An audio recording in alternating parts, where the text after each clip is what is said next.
Bom dia a todos e finalmente o filho a casa retorna. Eu não posso falar o bom filho, que se eu falar bom filho, alguém vai querer quebrar o pau depois. Você vai estar mentindo. Então deixa eu me salvar logo. Não manda fake news. O filho a casa retorna. Eis que depois de trocentos mil séculos, Trocentas pandemias. não me malbrigades retorna ao nosso programa Quadrinhos, na Rádio Utopia 98,1, a rádio comunitária de Planaltina, Distrito Federal. E se você estiver ouvindo pelas internets da vida, seja bem-vindo. Você vai ter aí mais ou menos quase... Quem está na internet geralmente tem 45, 50 minutos, 30, 50 minutos de áudio, né? Que hoje em dia é chamado de podcast. Podcast. Mas para quem estiver na Utopia, na rádio, né, você vai ter 1 hora agora, com as músicas e tudo mais, desse retorno do Naomi. E eu já trouxe ele para uma perrenga. Não trouxe pro carinho não, foi castigo. Você quer sumir? Toma. Pois é. Naomi, E aí, galera? Antes de Bom qualquer dia. coisa, dá o seu oi, seu... Bom dia, galera da Rádio Utopia. Bom dia, Edson, de volta. Saudade, né? A gente se falava pelas redes. Agora já vacinados, né? Com as devidas precauções, estamos aqui de volta, lendo e gravando. Bom demais estar aqui. Valeu, galera. E aí, Naomi, já vamos começar dando aquelas voltinhas tradicionais. O que você conhece da religiosidade? Eu não vou falar da mitologia, da religiosidade grega. Olha só. Porque assim, muita gente às vezes fala da mitologia grega, não é? Mas a gente vai pular um pouco o fator da mitologia, indo para, tudo bem, alguém pode virar e falar, pô, a mitologia não é religião? Pois é. Aí os historiadores, dois historiadores aqui, quase assim. Elas se tocam, mas não são a mesma coisa. Eles muitas vezes se cruzam, fazem intersecções, andam paralelamente. Mas eu gostei dessa distinção que você fez. Às vezes, provocativamente, eu até faço o contrário. Eu chamo as religiões atuais de mitologia. Adoro a mitologia cristã. Aí o pessoal fica puto comigo. Mas gostei, demonstra esse respeito, né? E também essa um pouco de distinção. Não é só mitologia grega. Vamos falar da religiosidade. Da religiosidade grega, né? E dentro dessa religiosidade grega, o que você pode nos falar, sem dizer muito da obra? Que a obra ela é feita por dois brasileiros, do sul do Brasil, qual é o nome do cidadão? O Jerry Dias e o Pedro Zimmermann. Não parece, mas é brasileiro. Pois é, cara. Os nomezão, né? Jerry Dias e Pedro Zimmermann. Os dois têm uma misturinha. Pois é. E aí? Religiosidade grega. Para nós... A gente está tão acostumado em falar de mitologia grega que a ideia religiosa se perdeu com o tempo. Com certeza. Eu pego muito aluno que às vezes não consegue colocar na cabeça deles como era a experiência dessa religiosidade para eles, para quem estava vivendo nessa época mesmo. Como eles aceitavam isso, como assim, né? Já que vamos falar do deus do vinho. Como assim nasceu da coxa? Como assim virou um bode? Como assim virou um touro? Virou uma vaca? Como é que é? O outro teve um filho com um lobo? Eu não estou entendendo esse negócio que estão acontecendo. As religiosidades, como as pessoas faziam, qual era a relação que elas tinham com essas histórias durante esse período, né? E a gente que estuda muito isso, né? A gente sabe que era uma relação muito parecida, sei lá, com o que os egípcios tinham, de certa maneira com o que muitos de nós temos com a religião hoje em dia. É simplesmente aquilo existe, você vive aquilo, você testemunhou aquilo muitas vezes. Né? Mas como assim testemunhou aquilo? Testemunhou, gente, o poder da crença e da fé, né? Cada um tem a sua, mas testemunhou isso. Quando você está estudando esse tipo de religiosidade dos gregos, esse tipo de religiosidade dos egípcios, você tem que tentar ver de vez em quando pelo prisma deles, né? Tentar pegar esse ponto de vista deles, tentar pensar como que o povo grego funcionava com relação a esse panteão tão versus. Para gente, tão diverso. Para a gente é muito, muito presente a ideia do monoteísmo, né? Uhum. Então a ideia de como você se relaciona com os deuses. Tinha vários deuses, por que eles não escolhiam todo mundo e é só no mais fortão? Por que você está cultuando outro deus se tem um pai dos deuses? Vai no pai dos deuses, cara. Não, é diferente. Cada deus E tem sua coisa. Cada povo já nascia numa cidade com uma relação com aquele cada deus. cidade tinha o seu Deus. Tinha o seu deus. Às vezes tinham cidades que tinham mais de um templo, né? Chamamos assim agora, de cultuação de diferentes deuses. Dependia muito da história daquele povo, da história até daquele cidadão que às vezes saía de uma cidade e ia para outra e mantinha a sua crença ou trocava a sua crença pelo Deus. Aqueles que não acreditavam que você era devoto mais de um, para usar uma palavra anacrônica, né, o devoto, mas você era mais ali de um, mas isso, dependendo do Deus que você estava, não impedia a sua comunicação com outros deuses. Uma relação meio parecida com o que o brasileiro tem com os santos, Sim, né? exatamente. Minha cidade é devota de Santo Antônio, mas eu e Santa Aparecida, nós somos brothers. Tem sempre. algumas cidades que chegam a ter o santo da cidade e cada bairro tem o seu santo. Olha que ou legal. santa. Olha que legal. Que é muito curioso isso. E por isso que eu, logo no começo eu falei da visão da religião. Porque o quadrinho que a gente vai conversar, ele está em cima do preceito e do conceito não da mitologia, mas sim da religiosidade. Então é pregar algo que acredita-se. Que quando a gente fala em mitologia, muitas vezes ela não é acreditada. Muitas vezes. Né? Muitas vezes as pessoas pensam que mitologia é algo fantástico ou fantasioso, mas sim vínculo com a crença das pessoas. E nesse momento, quando eu comecei a ver o quadrinho, ele não está falando de mitologia, ele está falando de religião. Eu acho que ele tem essa intenção, né? Porque faz esse diferencial de quando você vê, já que a gente está lidando aqui, por exemplo, com os gregos, quando você vê os gregos num quadrinho de super-herói, que tenta levar aquilo talvez mais similar ao que a gente chama de mitologia, e de quando você pega numa história como essa aqui, que ele quer que você faça essa transferência, esse pacto aí que a gente estava dizendo antes que os gregos tinham com essa religiosidade. Então, você vai entrar na ideia de que isso aqui é isso aqui. Não é uma historinha, não é um conto de fadas. É uma coisa muito antiga que foi se perdendo com o tempo no telefone sem fio, na tradução da tradução da tradução, mas tinha um negócio ali. E é exatamente aí que muitas vezes pode até nem parecer, mas que nós começamos a ver como é que essa religiosidade está viva ainda. Óbvio e evidente que os autores tiveram todo um certo cuidado, não é? Mas eu acho legal quando as pessoas começam a trazer essa religião de tempos arcaicos ou de tempos passados para o nosso atual, sabendo que inevitavelmente alguma dessas visões não é a mesma crença que se tinha na Grécia. Não é a mesma crença que se tinha há 200, 300, 500 mil, 2.000 anos atrás. Muita coisa mudou de lá para cá. É uma coisa viva, né? Sim. Ela se transforma bastante, se adapta, se transforma, se ressignifica. E eu gostei muito do deus que os autores utilizaram, que foi o Dionísio. A escolha deles para começar o que parece ser uma saga, né? De vários Isso. capítulos futuros. Com vários deuses que podem vir. Mas eu gostei muito de Dionísio. Porque muitas vezes, quando você fala do panteão grego, o Dionísio ele é lembrado muito... De ladinho só, né? Ali. Tem aquele ali, ó. Aquele ali é o do vinho, ó. Aquele exatamente. é o do Esbórnia. E eles trazem o Dionísio, que eu achei legal. Foge um pouco da Atena, de Apolo, de Afrodite, e toda a... Sai dos pop. Exatamente, né? Sai dos pops e vamos para um grupo... E bem para começar.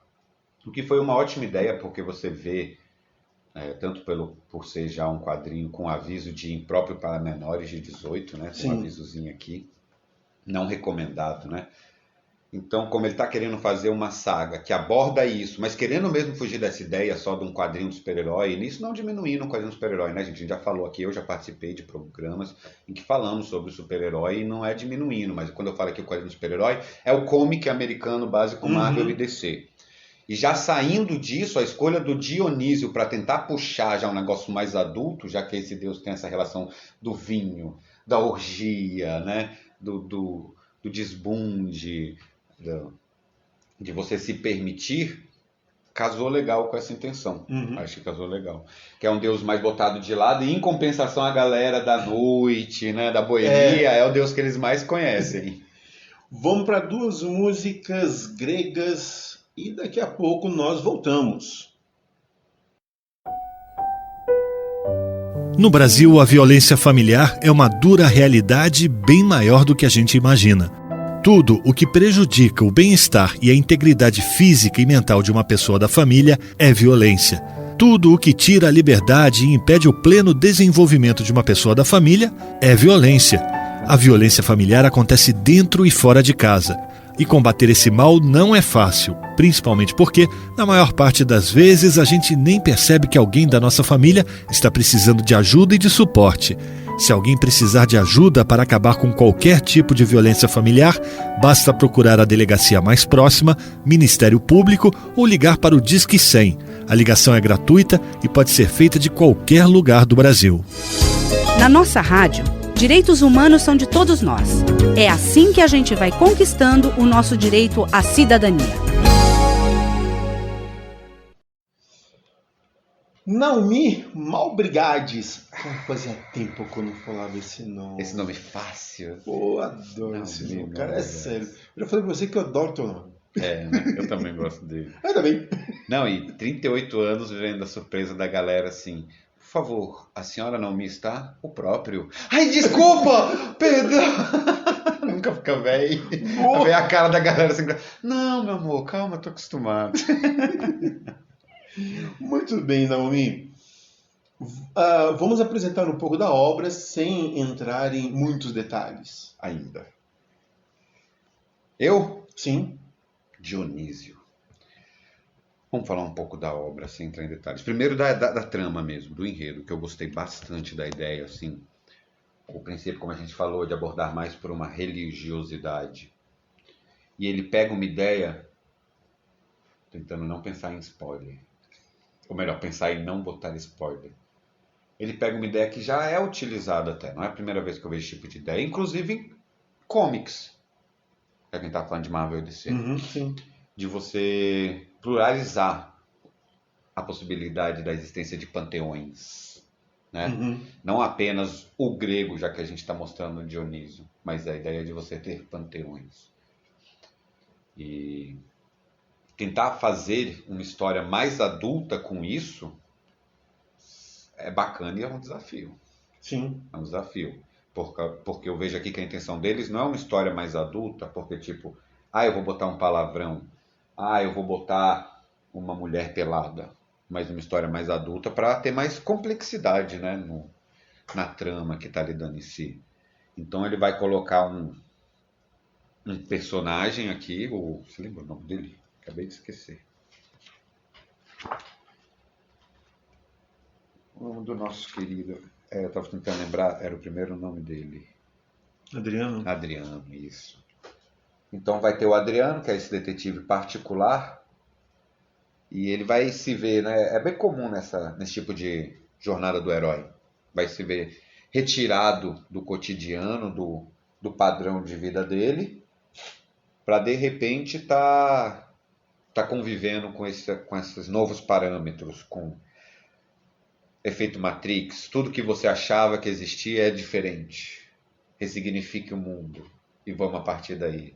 Então a gente tem assim um prólogo dessa história, né?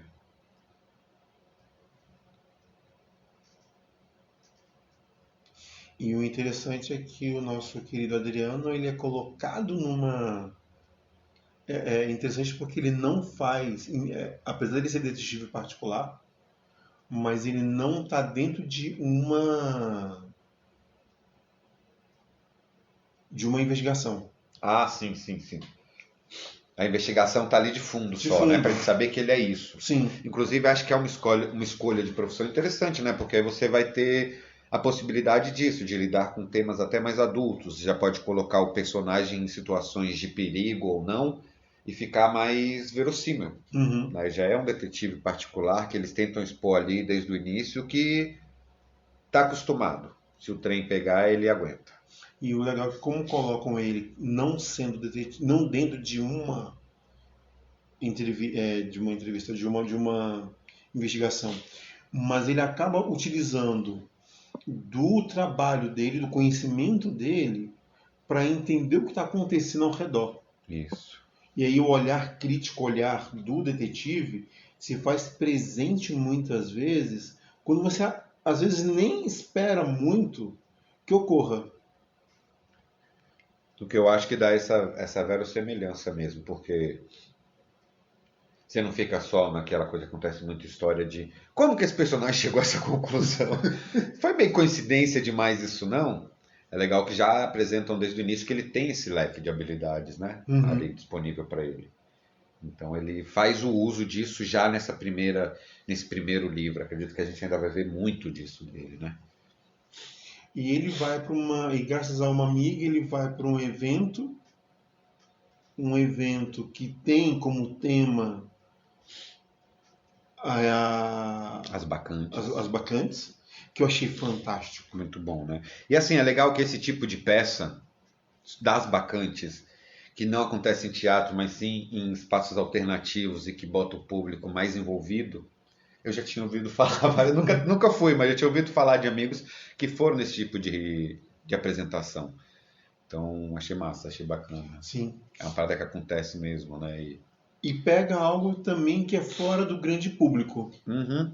Ou seja, os autores estão pegando situações que são fora do grande público, mas que tem hoje em dia. Isso, e que os próprios personagens, né, estranham, falam assim, e esse teatro, essa apresentação que não é no teatro aqui. Pô, teatro de graça, rapaz, para de reclamar. E o interessante é que trazer o público para dentro da peça é muito legal. Uhum. Que é o que eles vão fazendo aqui. Isso. Que vão trazendo o público para dentro da peça, para o público também interagir com. E quando eu vejo isso dentro de uma obra que nem está aqui, sempre me dá um pouco esse efeito da metalinguística. Porque é isso que o autor tenta fazer com a gente também, né? Colocar a gente o mais possível imerso dentro da obra dele. E essa obra aqui, e a gente vai falar até mais disso quando estiver falando mais da parte gráfica e tal, ela exige muito de você esse pacto, né? Igual quando você vai num teatro, e principalmente num teatro desse que tenta colocar a plateia dentro do espetáculo, é um puta pacto que você faz, né? Entre o espetáculo, os autores e o público. E aí você vai participar aqui, você vai acreditar, você vai fingir comigo nessa brincadeira, e a gente tem esse pacto na literatura o tempo inteiro, e a gente já comentou em outros episódios de como no quadrinho isso é muito importante. A sarjeta é basicamente o pacto acontecendo ali pra gente sempre. Aqui, a escolha de uma peça das bacantes acontecendo dessa maneira, além de relacionar com o tema principal que vai ser Dionísio, e com a situação principal de perigo que o nosso protagonista do momento vai passar, ele ainda faz esse segundo papel de dar uma espécie de uma relembrada desse convite. Ei, entra na peça aqui com a gente. E, Naomi,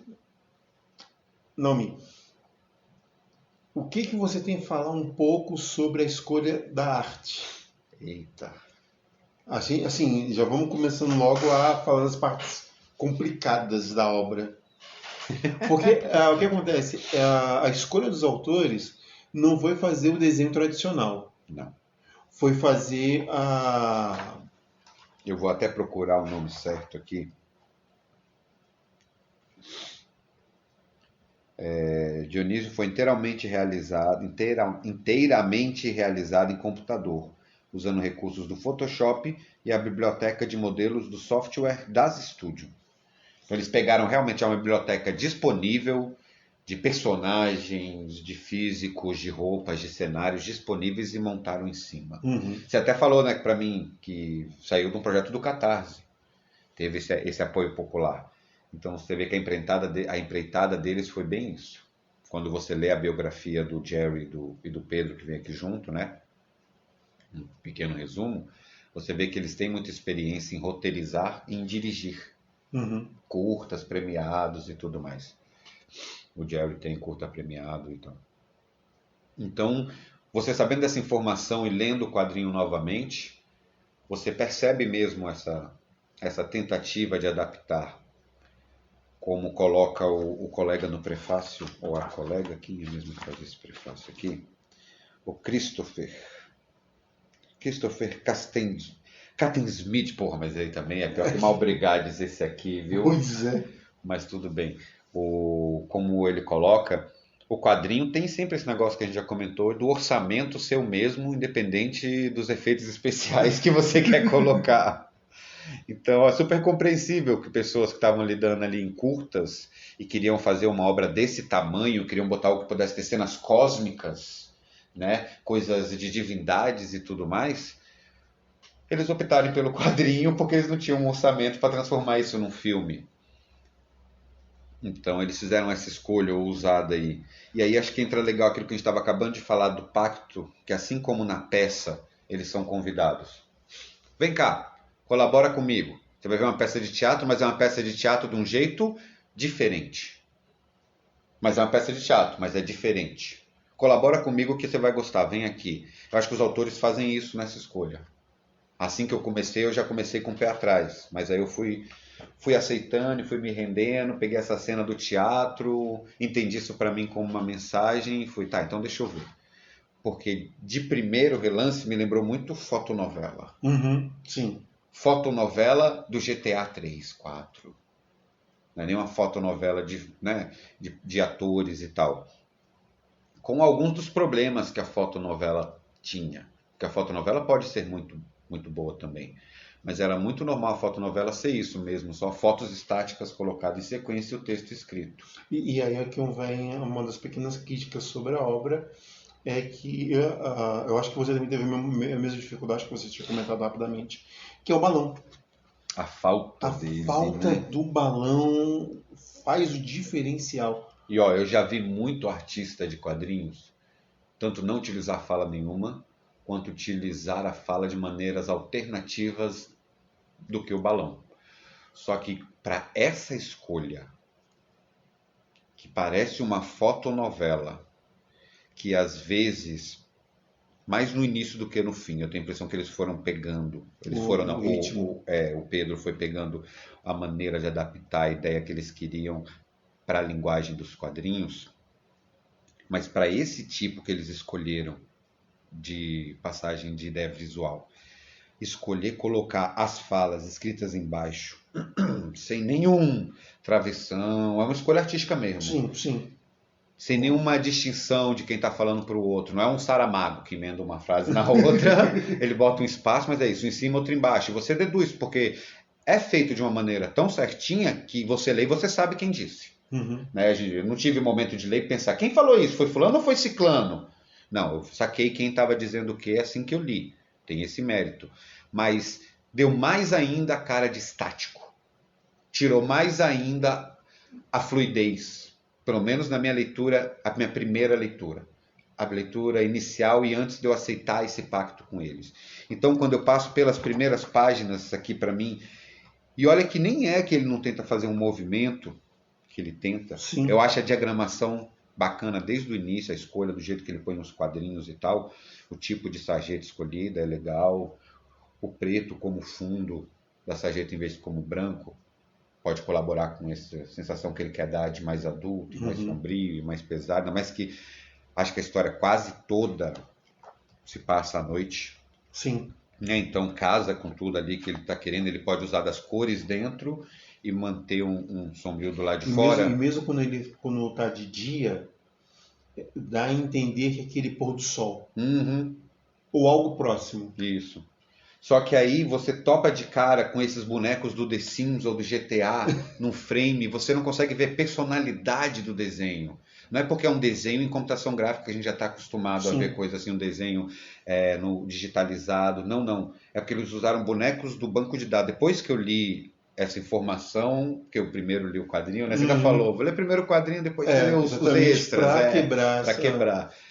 Aí depois que eu li, eu peguei essa informação, é por isso esse estranhamento, por isso essa quebra, aquele efeito do artificial demais, do manequim, do videogame antigo, ainda mais se você for uma pessoa que é gamer e que vem evoluindo com as gerações do videogame e jogou o GTA lá no PlayStation, jogou o GTA V e está agora jogando os jogos na nova geração. Então você volta para ver um traço aqui que lembra o The Sims antigo. A primeiro impacto para mim foi a quebrada, foi não tá legal. A ponto de eu chegar a dar menos atenção do que eu devia, sabe? A transição, a história que estava vendo. A minha primeira leitura, eu acho que eu fui com preconceito viciado, então eu já recomendo isso pra galera que for ler. Não vai com isso. Já vai sabendo do pacto. Vamos para 2 músicas? Vamos para 2 músicas. Para deixar a coisa mais tranquila, Chico Buarque, vamos com 2 músicas dele de malandragem. Chico tem algumas músicas de malandro. Dionísio, uma noitada, uma boemia. Daqui a pouco a gente volta. Glória. Presente. Ricardo. Presente. Márcia. Presente. Felipe. Presente. Felipe Massa está junto com nossas crianças.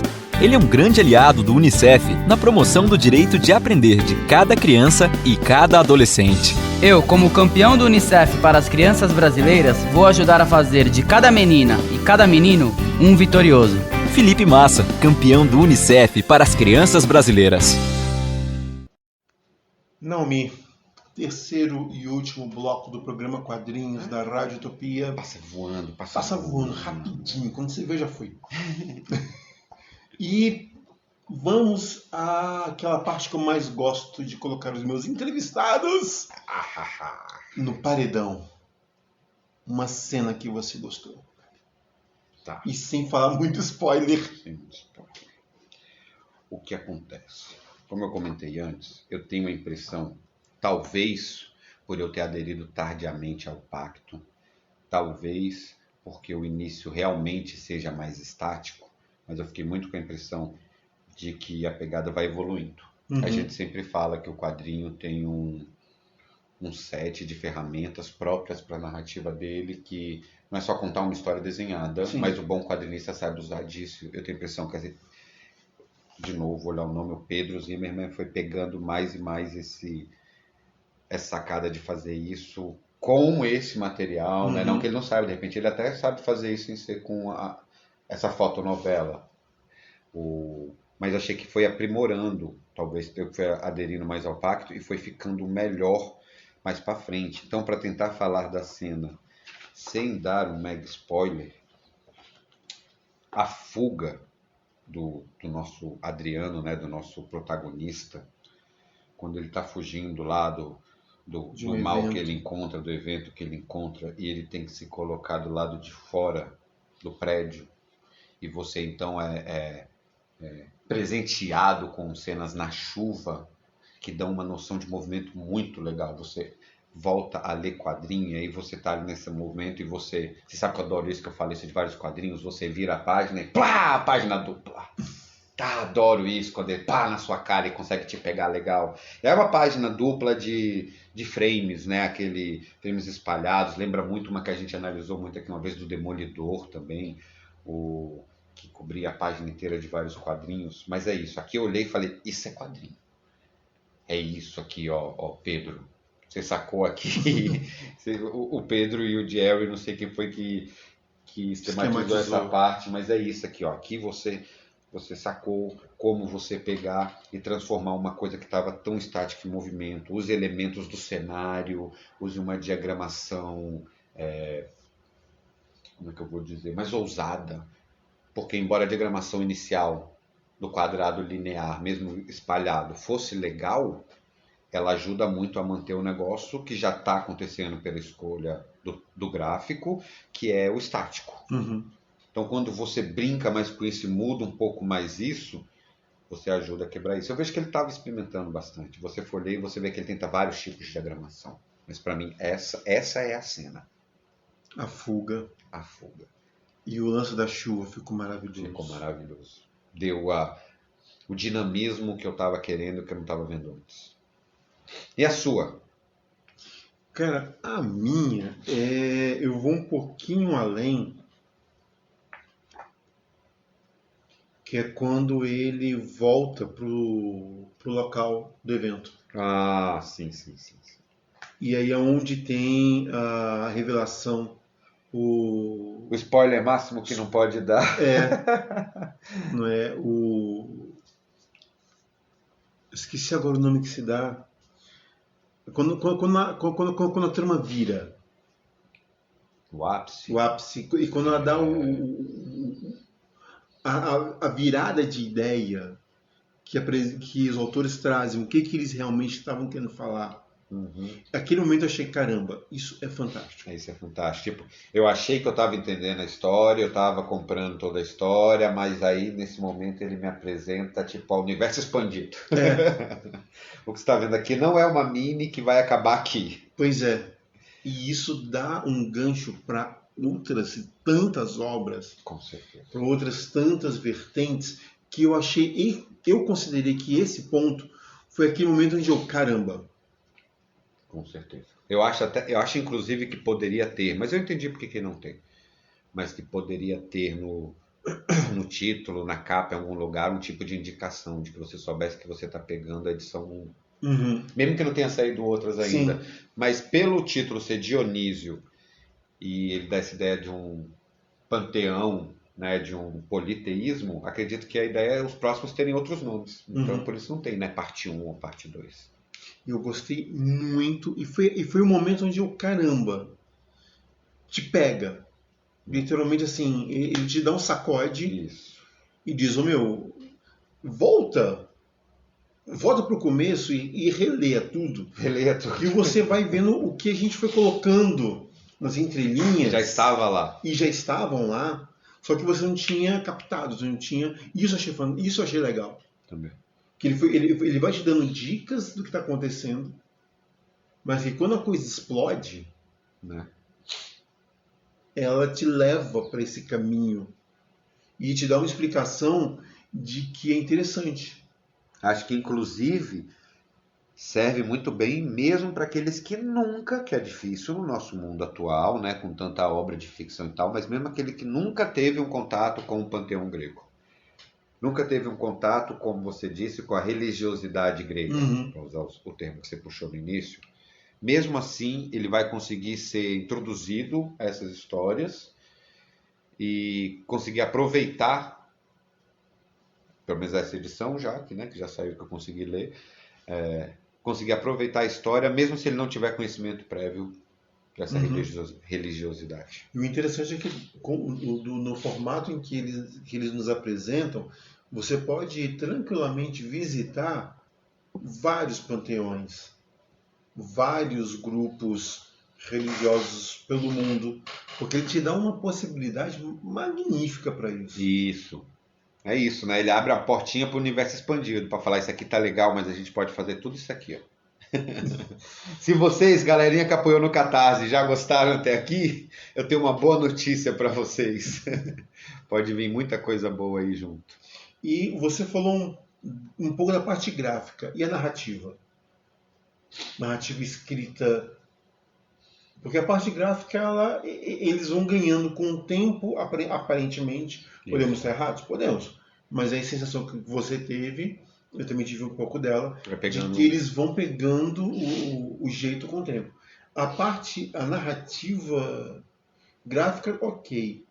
A narrativa da escrita é outra também que vai ganhando.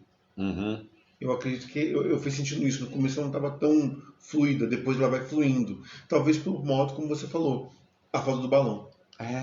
E aí parece que esse casamento que a gente disse não ficou claro para mim, não consegui ver em nenhum canto específico, talvez na dedicatória só, se teve um só que cuidou da arte e um só da narrativa. Fiquei com a impressão que foi um trabalho realmente conjunto, sabe? E quadrinho tem muito disso, de você não conseguir desenvolver uma narrativa que não esteja coesa com a história, né? O Will Eisner ensinou isso pra gente tão bem, independente de onde você vai colocar esse balão, de onde é que atravessa essa frase, o Eisner é mestre nisso. Ele tem que casar ali Então faz todo sentido que a gente tenha essa impressão, também tive essa impressão que você mencionou, de que essa narrativa vai evoluindo. Talvez não porque o cara começou a escrever melhor, mas a partir de um momento que essa narrativa consegue encaixar melhor, principalmente porque nós estamos falando de um quadrinho que talvez 60%, 70% dele não tenha fala. Não é que não tem balão, é que não tem a fala.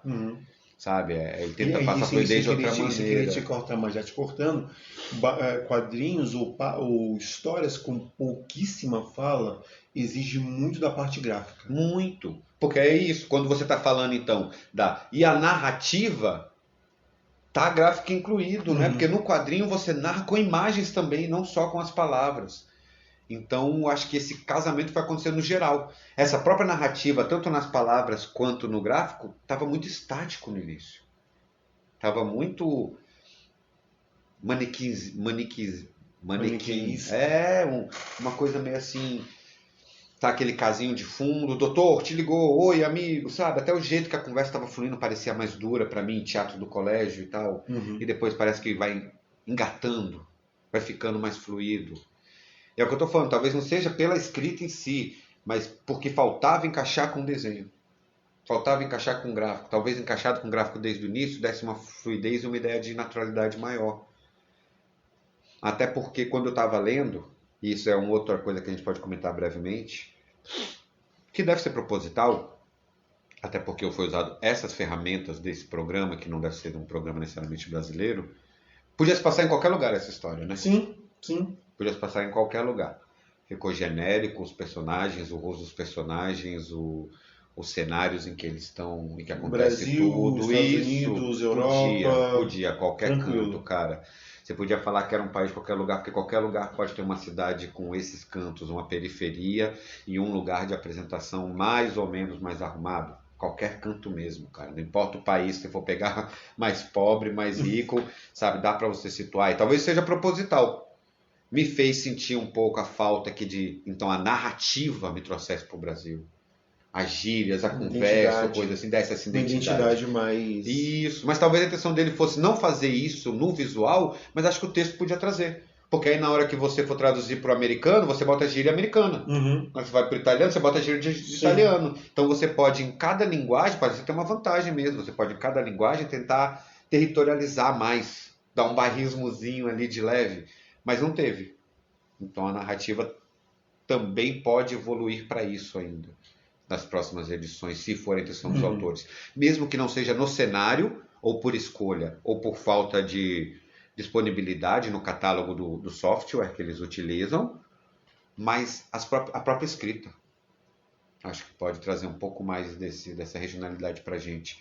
É bem comum o pessoal que lê quadrinhos brasileiros, e ajuda, por exemplo, um patrocínio como um projeto como no Catarse, gostarem de ver essa coisa do brasileiro. Tá ok? Mais alguma coisa? Acho que é isso. Leiam quadrinhos brasileiros, apoiem os quadrinhos brasileiros. Apoiem o Catarse, muita coisa no Catarse. Muita coisa, eu recebo direto os e-mails e vou lá dar meus apoiozinhos. A gente dá para encher uma boa biblioteca. Fiquem com mais duas músicas de Dionísio, abordando aí o deus do vinho. Deus do vinho. Não sei aí se dá tempo, né? Que o pessoal tá aí já com as músicas programadas, mas qualquer coisa ainda enfia aquela do Jovem Dionísio, que ficou famosa aí. Beleza, daqui a pouco vocês vão ouvir esta música. Naomi, brigadão. Valeu, cara. Até a próxima, hein? Obrigado a todos os ouvintes. Daqui a pouco estamos por aí. E para você que ouve pela Rádio Utopia, continue com a programação da Rádio Utopia. E para você que ouve pelas internets da vida, como eu sempre digo, vai viver sua vida com responsabilidade.